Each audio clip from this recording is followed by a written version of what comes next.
What's up guys, and welcome to my 4.3 updated Yao Guang guide. In this video, I'm taking you over everything you do need to know in order to understand and build her, including a kit overview, best Lightcones, best Relic sets and Planar Ornaments, the main sets you want to run, the subsets you want to aim for, and finally some general team building ideas. Stuck grinding in Honkai Star Rail? Need stellar jades fast? We've got you covered. Head over to U7 Buy, your ultimate gaming hub for save fast and cheap in-game top-ups. Whether it's Star Rail or your other favorite games, U7 delivers instantly and players love it. Check out their Trustpilot reviews, they're actually top ranked. On the Honkai Star Rail direct top-up page, you can recharge your account in seconds. For example, 8080 Honorific shards cost $99.99 in the official store. However, on U7 Buy, you can see the price is cheaper. When you head over to U7 Buy, you might notice that the storefront display prices currently match the in-game store, but don't worry, the magic happens at checkout. Once you click the buy now button, your total instantly drops to our actual discounted price only. Just pick your server, enter UID, pay securely, and boom, your account is instantly loaded. Want extra savings? Use code PRETSR at checkout for 5% off, perfect for last minute pulls, battle passes, or surprising a friend. And here's a bonus. If you spend $80 a month on U7 Buy, you can grab the Honkai Star Rail Express Pass for only 1 cent, which is nearly free. Click on the link in my description, recharge fast, save more, and keep blazing those trails. Yao Guang's basic attack does physical damage based off her attack to a designated enemy and the adjacent targets. Energy regenerated from her basic attack is increased to 30. Her skill will deploy a zone for 3 turns that decreases by 1 at the start of Yao Guang's every turn. While the zone is active, all allies' elation will be increased by an amount equal to 20% of Yao Guang's own elation, and Yao Guang using basic attack or skill will gain 3 punchline. Her ultimate will gain 5 punchline. Aha will immediately gain an extra turn with a fixed amount of 20 punchline taken into account. The turn does not consume punchline and will also increase all allies all-type respin by 20% for 3 turns. For talent, while Yao Guang holds certified banger, an ally using an attack will trigger the Great Boon effect, dealing 1 additional instance of 20% elation damage to the corresponding type to 1 random hit enemy. If the attack does consume skill points, additionally will trigger Great Boon 1 time. When triggering the Great Boon effect, if the attacker's elation is lower than that of Yao Guang's, then this instance of elation damage will instead take into account for Yao Guang's elation rather than their own. Triggering Great Boon effect is not considered as using an instance of attack. Yao Guang's elation skill will inflict Woe's Whisper on all enemies for 3 turns. Enemies with Woe's Whisper will take 16% increased damage, and then does physical elation damage to all enemies equal to 100%, and also 5 instances of 20% physical elation damage to a random enemy. For technique, after using technique will automatically trigger skill 1 time at the start of the next battle without consuming a skill point. For traces, for A2, when Yao Guang's speed is 120 or higher, this unit's elation will be increased by 30%. Then for every 1 speed exceeded, increases this unit's elation by 1% with an up to maximum of 200 excess speed taken into account. For A4 will increase this unit's crit damage by 60%. After using an elation skill, recovers 1 skill point for the team. And her A6 will extend Yao Guang certified at banger by 1 turn. For Eidolons, her E1 will make the Aha instance extra turn triggered by the ultimate take into account 40 punchline rather than 20. And when dealing elation damage, all ally targets will ignore 20% of the target's defense. Her E2 increases the team's speed by 12% when the zone is active, and additionally increases elation by 16%. Her E4 will make it to where the Aha instant triggered by Yao Guang's ultimate will make the damage dealt by all ally characters' elation skill become 150% of the original damage. And her E6 will make the team's elation damage by 25%, and will also increase the damage multiplier of Yao Guang's elation skill by 100% of its original multiplier.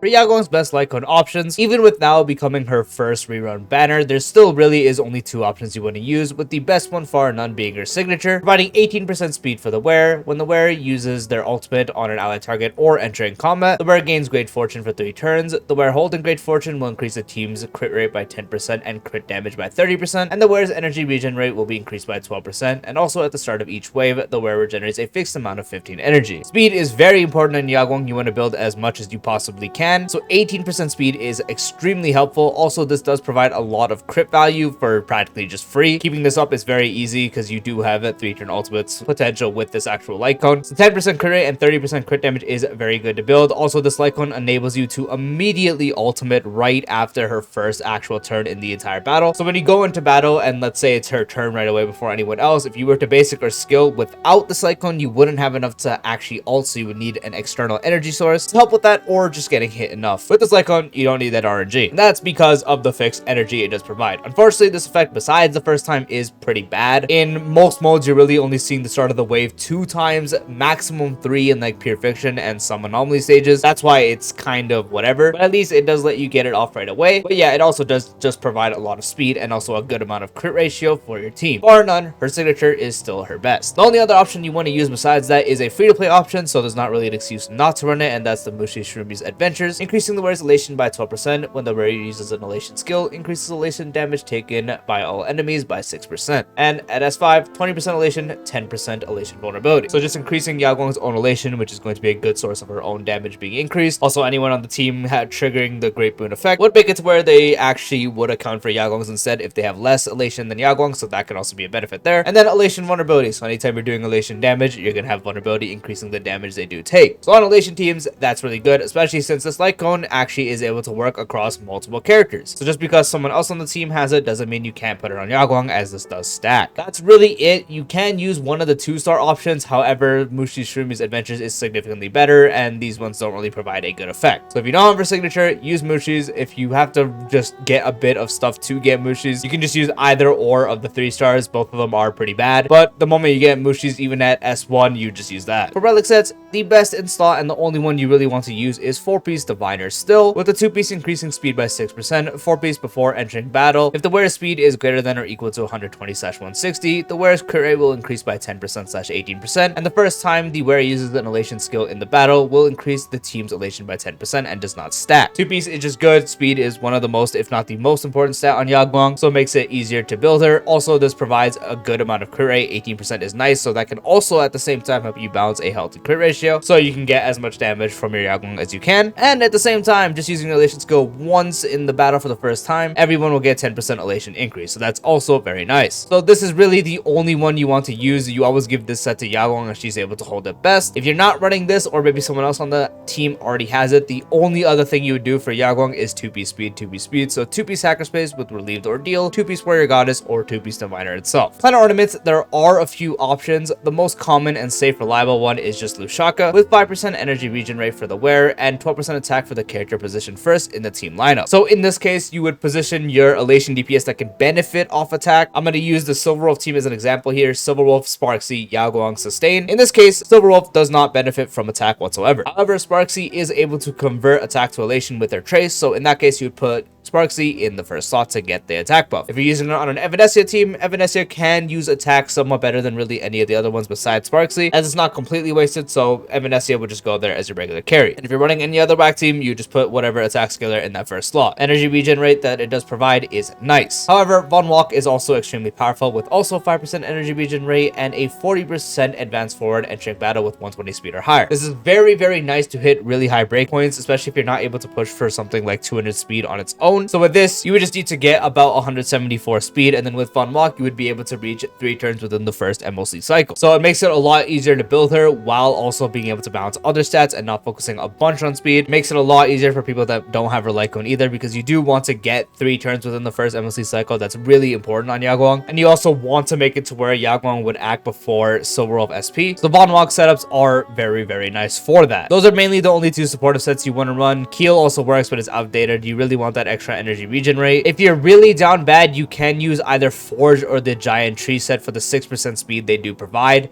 just if you're trying to speed max on the actual stat. But at that point, just run Von Walk, honestly. And if you do want to optimize Yao Guang DPS, so let's say you have a higher Eidolon Yao Guang and you actually do want to focus on her DPS, you would instead use Punk Lord with 8% elation, and the wearer reaching 40%/80% elation for the first time in combat will give the wearer 20%/32% crit damage. 8% extra elation, 32% crit damage, since the requirement is easy. This is not advised for like an E1 or lower Yao Guang. At E2, you can somewhat do it, and then if you have an E4 plus Yao Guang, of course, this actually becomes a lot more better, since with higher Eidolons, Yao Guang does a lot more damage. So I only advise this for higher Eidolon Yao Guangs that want to focus on their damage. For anyone else, and for most players, I really just recommend either using Lushaka or Von Walk. For the main sets on the relics, for the body, run crit rate or crit damage corresponding to which one you need more. For the feet, run speed. For the orb, run HP percent or defense percent. And for the link rope, run energy regen rate. For the subsets, speed is going to be your utmost goal above everything else. You want to build as much speed as you possibly can. For a non-Von Walk setup, aiming to get 200 speed is going to be the absolute best. If you can't exactly get it, it's going to suck a bit, but it is still very much workable. Specifically on a Silver Wolf team, you do want her to act first, just so you can get that ultimate very quick before Silver Wolf's turns end up going, so you don't end up expiring too much certified banger and messing up rotations in the beginning quick. 200 speed is also very good for the actual AHA speed as well. If you're doing Von Walk, for the 3 turns, you would need 174, so keep that in mind as well. But even with Von Walk, getting as much as you can is great, because the more speed you get, every 1 point of speed is more elation for Yao Guang, so more damage. Past that, just focus on crit rate, crit damage, and then survivability past that. As much crit rate as you can, as much crit damage as you can. There's not really a set amount of crit damage specifically, because you're mainly focusing on speed, as that's going to be taking up practically all your priority. Getting to 100% crit rate at the same time with Yao Guang is definitely possible, especially if you have stuff like her signature Lightcone as well, and then the diviner set giving you 18%. From her signature plus the 4-piece diviner set, that's 28% on its own, which would mean you'd only need 72%. With 72% and also very high speed thresholds is very possible. And then again, on the crit damage side, get as much as you can. For the rolls outside of that, just getting some HP percent, defense percent is very much welcomed. You don't want to focus on it, of course, but it's going to make you more tanky. Now for team building for Yao Guang, I'm not gonna lie with you guys, I really don't have a single other elation character on my account, so this is gonna be really hard to convey, so pay attention to what I am saying. The first example I'm going to say is Evanescia. Yao Guang is the best teammate for both elation DPSs, but Evanessia's first example of the team would be Yao Guang herself, Evanescia, which in this case I'm just gonna go ahead and put Xiaochu, because why not? Pretend Xiaochu here is Evanescia. Third slot would go to the elation MC, which I have mine set to RMC right now, so I can just swap it right here. So boom, elation MC. Elation MC would be the one you would use for the third slot. Boom, there you go. So Yao Guang, Xiaochu, the elation MC, and last slot would usually go to sustain. For Evanescia specifically, you would mainly use Popo, as she is the best. However, you could use someone like Daning or whatever option is available to you, but the team would look like this. For Silver Wolf SP, I don't have her, as I did mention, so I'm just going to put the OG Silver Wolf. Pretend this is the Silver Wolf SP. I also don't have Sparksy, which Sparksy would be on this team as well, so you would pretend the OG Sparkle is Sparksy here. So Yao Guang, Silver Wolf SP, Sparksy, and then last slot being sustained as well. Daning, Popo, whatever you do have available. Those are the 2 main ones. I'm just going to put Daning for the example here. So for Silver Wolf SP team, it would look like that. Again, Yao Guang, Silver Wolf SP, Sparksy, and also Dan Heng. And then the other elation team would be the Hyper Carry Sparksy, which does contain Sparkle, so this is going to be a lot harder to convey. So pretend, I don't know, Topaz here is actually Sparksy. Third slot would go to Sparkle. A Sparkle is a very important teammate for Sparksy. Haha, funny. Last slot, Popo, Daning. That doesn't really change depending on the team. It's usually always either or, so in my case, I'll just actually put Popo for this again. So for Sparksy Hyper Carry, Yao Guang, Topaz, Sparkle, and Popo, and by Topaz, I meant Sparksy. I'm already confusing myself. You really only use Yao Guang on those elation teams. The only other team where she kind of works is like Emiya, which is Archer. However, that's not necessarily optimal. It's just kind of there, especially as like a pure fiction option, because Yao Guang can do a lot in pure fiction when the buffs are tailored for her. So in this case, I would just go ahead and put Archer here. So the Archer team would pretty much just be that, and then your sustain instead of Popo would go to Daning, while Popo is usable. And then for sustainless there, you can just put someone like Tribi. Asheville's insanely good for sustainless Archer as well, so sustainless could look like that. And that is the full 4.3 updated Yao Guang guide. I do hope you found this video helpful. If you did, drop a like, we greatly appreciate it. If you're new to the channel or haven't done so already, be sure to subscribe and turn on the bell icon for future videos like this, along with all other tips to start our content. And I'll see you later. Peace out.